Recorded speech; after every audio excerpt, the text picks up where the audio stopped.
Okay, so real quick, there's not much new to discuss on the musical end. It's all the same as the first verse. There's a few little additional string sections, but I'll talk about those in a second because they really are meant to more accentuate the vocals. So in general, she's singing the same vocal melody as the first verse, but there's a couple little interesting things. So let's go through the lines. So she says, blurring and stirring the truth and the lies. So that first line, it's a tiny bit redundant on its own, but one of the things that it does is it sets up what this verse is going to be about and what she's going to be talking about. So it's like, you are blurring the lines between truth and lies. You're blurring the lines between reality and fiction, right? Which then leads us into her saying, so I don't know what's real and what's not. But the way that she sings this is very cool. It's, she basically does this cool, like, layered whisper over it. So let's listen to that real quick. I don't know what. Super cool, and it's accentuated by that really cool like little string thing. It's almost like a horror, like that's like a horror string sting, you know, like yeah. So very cool.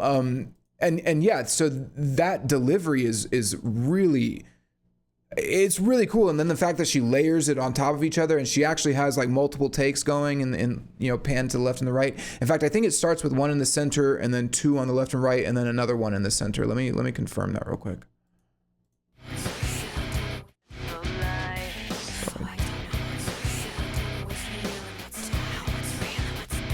Yeah, that's what she does. And so it's a cool way to kind of even have it sound like that voice is like moving around you, right? By switching to panned vocals instead of just center vocals.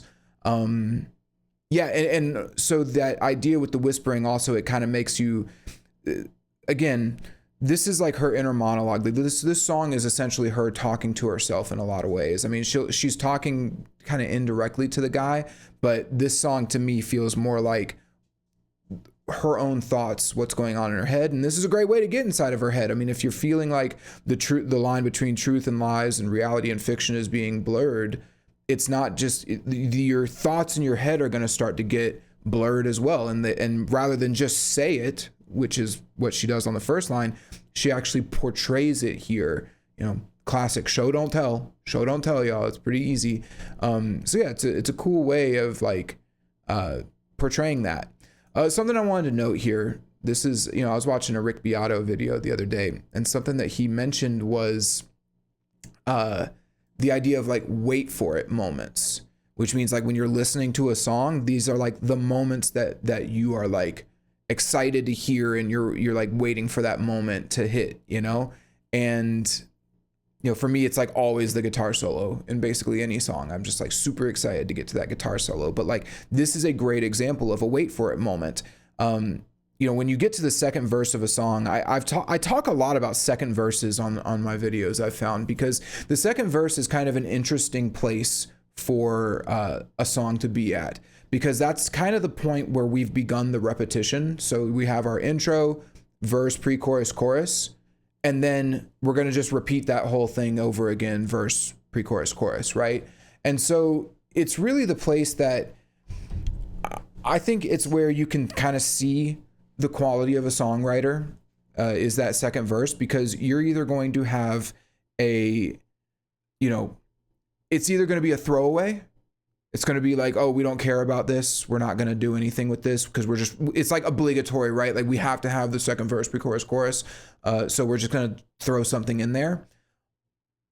Or it can be a place where you really take advantage of the fact that like the people listening have already heard all of this before. And so you can actually play with their expectations a little bit and do something a little more unique with it, right?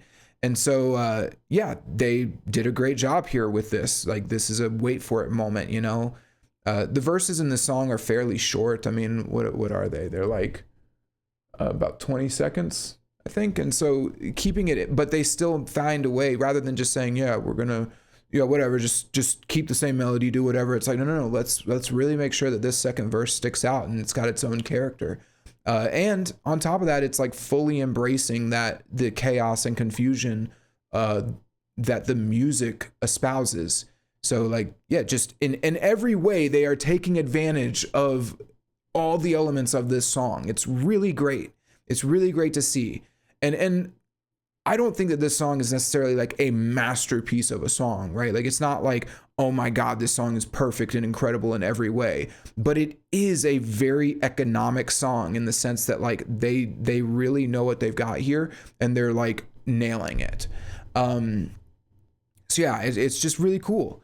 So then the next line is always confusing the thoughts in my head, which is followed by like a cool little like, ooh. Here, listen to that.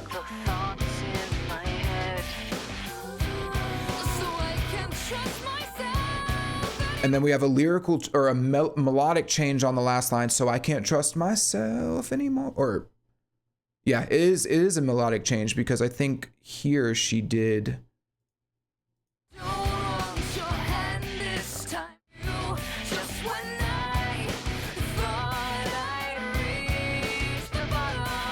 Yeah.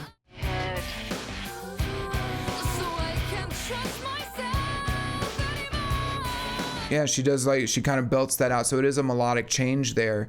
And then we get this little string, some additional strings here to bring us into the pre-chorus. Okay, so yeah, I don't want you to think I'm just flying by these last two lines, you know, always confusing the thoughts in my head, so I can't trust myself anymore. But I did want to just kind of knock out like the O's. Like again, they didn't need to do those like little subtle O's or the strings leading into the pre-chorus or the strings after the whispers. So again, they've taken the template that they already had for the verse. All the music is there. They could have just copied and pasted that. But then they're just making sure like, okay, are we keeping this section interesting? Do we feel like it's a little boring here? Let's throw in the strings. Let's do the whispers, a couple extra vocal harmonies. Like how can we keep this interesting and engaging, right? And then on top of it, it all lines up perfectly with the theme of the song and or even just the theme of this section, but the vibe and the like what we're going for the song with the song overall, which is this frustration and this confusion about where you stand. And it's a dark place. Like she's in a dark place in this song. So yeah, this last line though, so I can't trust myself anymore. That's kind of the natural conclusion of this verse. It has portrayed to us the conflicting voices in her head and like being confused about what's real, what's not. And so the natural extension of that, like logical conclusion is she can't trust herself, which, you know,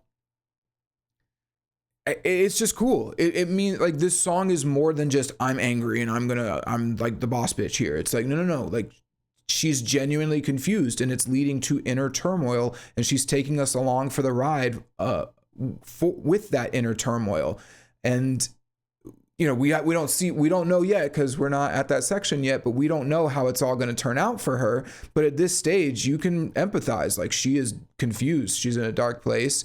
And yeah, it's gotten her to a point where she can't even trust herself. She doesn't know which I think the reason why that's important is she doesn't know what the right decision to make is. She's made the wrong decisions, which might have led her to this situation to begin with.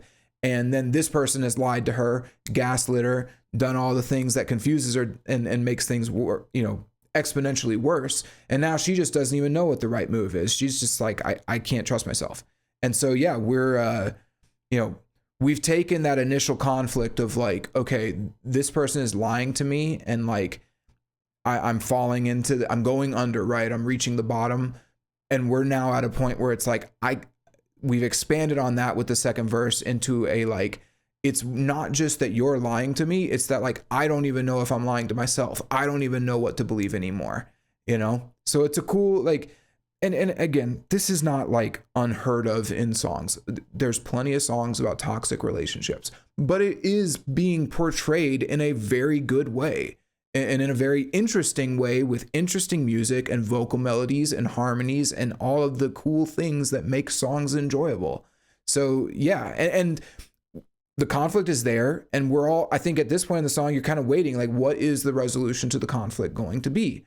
We're going to find out, but yeah, very cool. Like, great second verse. Honestly, fantastic second verse. More work was put into this second verse than most bands and artists put into their second verses.